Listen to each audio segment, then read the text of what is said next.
नमस्कार प्रिय विद्यार्थियों, एग्रीजोन के इस डिजिटल प्लेटफॉर्म पर आपका एक बार फिर से स्वागत है। मेरा नाम है मदन स्वामी। आज अपने बात करेंगे एक बहुत ही सामान्य से टॉपिक के बारे में, जिसमें सामान्य के साथ साथ इस टॉपिक को विशेष बनाने की कोशिश करेंगे, क्योंकि बच्चे 10वीं के बाद में एग्रीकल्चर सब्जेक्ट को चुन तो लेते हैं, उसके बाद में उन्हें क्या करना चाहिए कि वो 12वीं के साथ में ही जेट और सीयूटी के अंदर सेलेक्ट हो जाए, पैसे के साथ साथ अपना बहुमूल्य समय भी बचाएं, क्योंकि समय ही सबसे बड़ा धन होता है।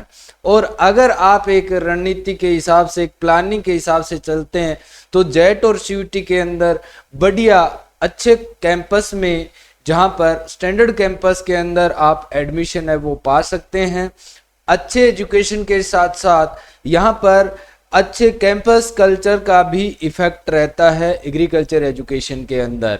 तो हम जानेंगे कि एग्रीकल्चर जो है वो सब्जेक्ट आपने 11वीं के अंदर चुना है, तो अब 11वीं के साथ साथ आप 11वीं में चाहे 11वीं का सब्जेक्ट चुनो, सब्जेक्ट को पढ़ो, जिसमें अपने एग्रीकल्चर, बायोलॉजी और केमिस्ट्री के साथ हिंदी और इंग्लिश कंपलसरी सब्जेक्ट भी रहते हैं। अब आरबीएससी ने एनसीईआरटी को फॉलो करते हुए आरबीएससी का सिस्टम थोड़ा सा अलग कर दिया एग्रीकल्चर सब्जेक्ट के लिए। इसमें जो आप अगर मेडिकल साइंस लेते हो तो 11वीं और 12वीं में जो बायोलॉजी लगती है, 11वीं और 12वीं में जो केमिस्ट्री लगती है, उस केमिस्ट्री और बायोलॉजी को 11वीं एक ही क्लास के अंदर छोटे छोटे टॉपिक्स के रूप में डाल दी है। अब उन टॉपिक्स को तो हम कर लेते हैं, बट अगर वाइड कॉन्सेप्ट के साथ अध्ययन न करें तो ये दोनों सब्जेक्ट ही आगे जेट और सीयूटी के अंदर मेन सब्जेक्ट के रूप में आते हैं।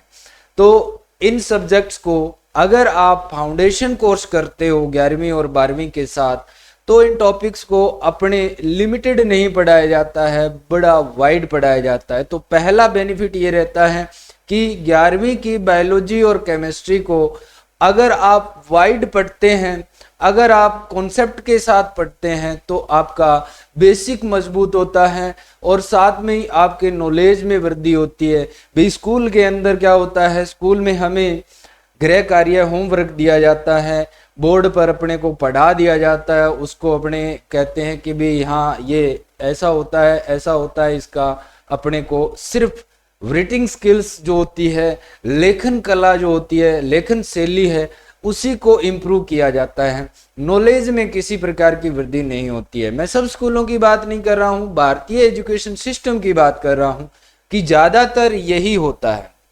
स्कूलों के अंदर भी बहुत काफी अच्छे अच्छे स्कूल है जिनके अंदर अपने को साथ में कोचिंग जैसा ही प्रोफेशनल तरीके से नॉलेज है वो दिया जाता है। कहीं आप कमेंटों में मेरे को गाली की भरमार निकालने लग जाओ, ऐसा नहीं कह रहा। मैं कह रहा हूं कि स्कूलों के अंदर ज्यादातर यही अपने फॉलो किया जाता है।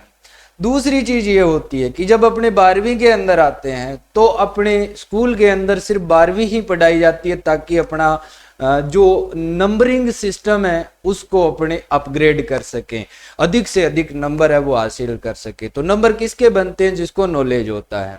अब सेकंड बात यहां पर मैं घुसा रहा हूं कि अपने फाउंडेशन करने से 11वीं जो क्लास होती है, तो उस 11वीं क्लास में ही हम क्या करते हैं कि 11वीं के बच्चे को साथ में तो अपने 11वीं पढ़ाएंगे, 3 क्लासेस उसको दी जाती है जो कि अपने जेट और सीयूटी का फाउंडेशन बैच होता है वो दी जाती है।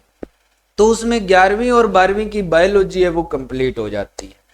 एक क्लास उनकी एग्रीकल्चर की रखी जाती है। तो 3 क्लासों के अंदर हम 11वीं और 12वीं का टोटल सिलेबस को कवर करते हैं।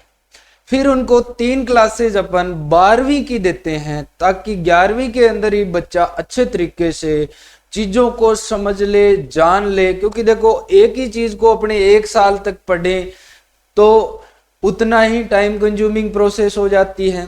1 साल के अंदर उसी टाइम को, उसी 6 घंटे को अगर यूटिलाइज करके अपने 11वीं और 12वीं दोनों पढ़ लें, तो उसके अंदर अपने इम्प्रूवमेंट जो है वो ज्यादा देखा जाता है।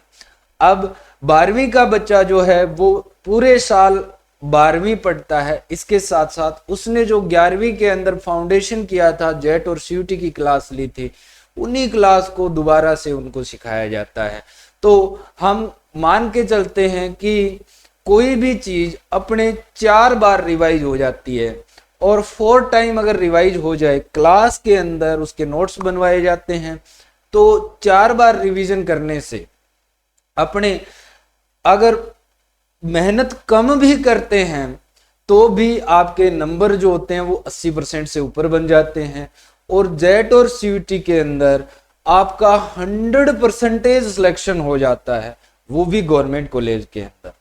तो सर हमें कोचिंग्स महंगी पड़ती है, कोचिंगों का अलग अलग सीन रहता है। फीस के मामले में अपने यहाँ पर फीस मिनिमल रखी जाती है, स्कूल के फीस के अंदर ही आपको फाउंडेशन जो है वो करवाया जाता है।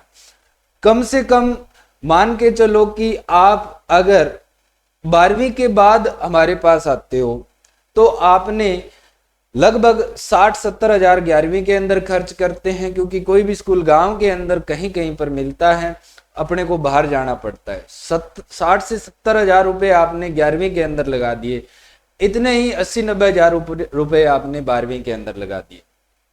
अब अगर आप बाहर जाके रह के कहीं पर भी हॉस्टल के अंदर रह रहे हो तो आप लाख रुपए तक चले जाते हैं।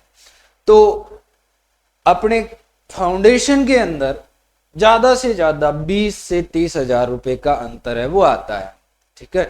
और वो पैसे आपके बच जाते हैं जब आप 11वीं करके 12वीं करके स्कूल से हमारे पास कोचिंग के अंदर या कहीं पर भी कोचिंग में एडमिशन लेते हो, तो अपने लाख रुपए बच जाते हैं जब 11वीं और 12वीं के साथ में अगर आप जेट और सीयूटी की तैयारी करते हैं, और साथ में ही सिलेक्शन है वो सुनिश्चित हो जाता है, 80% से ऊपर नंबर है वो सुनिश्चित हो जाते हैं।